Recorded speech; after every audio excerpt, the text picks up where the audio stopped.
Hello everyone, আসসালামু আলাইকুম, back to my channel পাতার হাড়ি ইউটিউব চ্যানেল থেকে আপনাদেরকে জানাচ্ছি স্বাগতম। আশা করছি আপনারা সবাই ভালো আছেন, সুস্থ আছেন। বন্ধুরা, আজকে আপনাদের সাথে শেয়ার করব হাঁসের মাংসর ভুনা। সো কথা না বাড়িয়ে রান্না পর্যায়ে চলে যাওয়া যাক।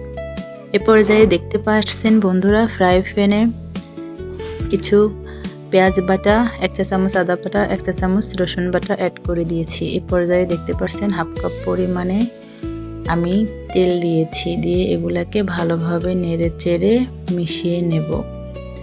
এ পর্যায়ে আমার ভালোভাবে নেড়ে চেড়ে মিশিয়ে নেওয়া হইলে আমি এখানে যে মশলাগুলো আছে শুকনা, সেই মশলাগুলো এখানে দেব। সো আমি সব আপনাদেরকে দেখিয়ে দেব, আপনারা কোথাও স্কিপ না করে পুরো ভিডিওটা দেখতে থাকেন। সো বন্ধুরা, দেখতে পাচ্ছেন 1 চা চামচ এখানে আমি মরিচের গুঁড়া দিয়েছি, হলুদের গুঁড়া আর 2টা তেজপাতা দিয়ে আমি এগুলাকে ভালোভাবে নেড়ে চেড়ে মিশিয়ে নেব।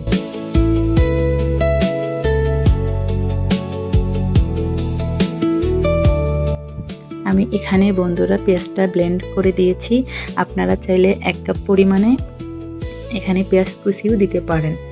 সো আজকে আমি রান্নাটা পেঁয়াজ ব্লেন্ড করেই দেব। সো বন্ধুরা, দেখতে পাচ্ছেন পেঁয়াজটা আমার ভালোভাবে মশলার সঙ্গে কষানো হয়ে গিয়েছে। এবারে হাঁসের মাংসগুলো আগে থেকে কেটে রাখা ধুয়ে সেগুলোকে আমি এই পর্যায়ে অ্যাড করে দেব। দিয়ে ভালোভাবে নেড়ে চেড়ে মিশিয়ে নেব।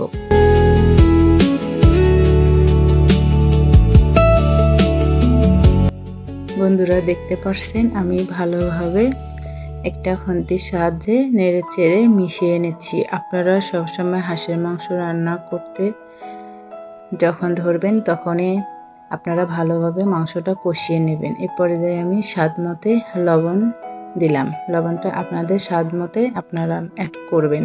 সো দেখতে পাচ্ছেন বন্ধুরা, আমি অনবরত নেড়ে চেড়ে নিলাম। এ পর্যায়ে আমি শুকনা যে উপকরণগুলো ছিল সেগুলো এখানে অ্যাড করব। 1 চা চামচ ধনিয়ার গুঁড়া, 1 চা চামচ এখানে জিরার গুঁড়া, সামান্য পরিমাণে জয়ফল, এখানে গরম মশলার সব গুঁড়োগুলো এখানে দিয়ে দিলাম। বন্ধুরা, দেখতে পাচ্ছেন এখানে আমার সবগুলোই আমি গরম মশলা অ্যাড করেছি, আপনারা চাইলে আস্তেও দিতে পারেন। এখানে এলাচের গুঁড়া ছিল, এখানে দারচিনির গুঁড়া, গোলমরিচ, লং, সো সাদা এলাচের গুঁড়া সব ছিল। সবগুলো আমি ব্লেন্ড করে নিয়েছিলাম, সেগুলাই এখানে আমি অ্যাড করেছি। আপনারা চাইলে পরিমাণ মতে আপনারা 5-7টা এলাচ নিতে পারেন, ছোট এলাচ বড় এলাচ সব পরিমাণে আপনারা দিয়ে এখানে নিতে পারেন।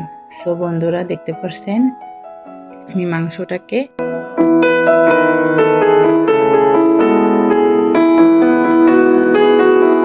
মাংসটাকে নেড়ে চেড়ে মিশিয়ে নিচ্ছি। সো আপনারা হাঁসের মাংস যতবারেই রান্না করতে যাবেন না কেন একেবারে পানি দিতে যাবেন না। আমি অল্প অল্প করে পানি দিয়ে এভাবে মাংসটাকে ভালোভাবে নেড়ে চেড়ে মিশিয়ে নেব। বন্ধুরা, আপনারা চেষ্টা করবেন হাঁসের মাংস রান্নার সময় অল্প অল্প পরিমাণে পানি দিয়ে রান্না করে নেওয়ার। সো দেখতে পাচ্ছেন বন্ধুরা, আমার এ পর্যায়ে মশলাটা থেকে তেল বের হয়েছিল, সেগুলোটা আমি এখানে ভালোভাবে নেড়ে চেড়ে মিশিয়ে নিচ্ছি। ভালোভাবে নেড়ে চেড়ে মিশিয়ে নেওয়ার পর আমি এটাকে আবারও ঢেকে দেব 10 মিনিটের জন্য। আবারও ঢাকনাটা খুলে আবারও মাংসটাকে ভালোভাবে নেড়ে চেড়ে এখানে মিশিয়ে নেব। সো বন্ধুরা, আপনারা সব সময় চেষ্টা করবেন হাঁসের মাংসটা যেন ভালোভাবে কষানো হয়ে যায়। সো কষাতেই মাংসটা দেখবেন 80% সিদ্ধ হয়ে আসছে। বাট আমি আবারও সামান্য পরিমাণে গরম পানি অ্যাড করেছি, সেইগুলাই দিয়ে আবারও আমি মাংসটাকে ভালোভাবে নেড়েচেড়ে কষিয়ে নিচ্ছি। দেখতে পাচ্ছেন বন্ধুরা, আমার মাংসটা অলমোস্ট কষানো হয়ে গিয়েছে। আমি আবারও মাংসটার থেকে ঢাকনাটা খুলে নিয়ে আবারও আমি ভালোভাবে নেড়েচেড়ে মিশিয়ে নেব। সো বন্ধুরা, আমার পাতার হাড়ি ইউটিউব চ্যানেলে আপনারা যদি নতুন হয়ে থাকেন অবশ্যই আমার চ্যানেলটাকে সাবস্ক্রাইব করে দেবেন আর পাশে থাকা বেল আইকনটা অল করে দেবেন। আমার নিত্য নতুন ভিডিও আপলোড হওয়ার সাথে সাথে আপনাদের কাছে নোটিফিকেশন পৌঁছে যাবে। সো বন্ধুরা, দেখতে পাচ্ছেন আমার রান্নাটা অলমোস্ট হয়ে গিয়েছে। এ পর্যায়ে আমি আপনাদেরকে দেখিয়ে দিচ্ছি আমার মাংসটা কতটা লোভনীয় আর কতটা সুন্দরভাবে গ্রেভি টেক্সচারটা ঠিকঠাক হয়ে গিয়েছে।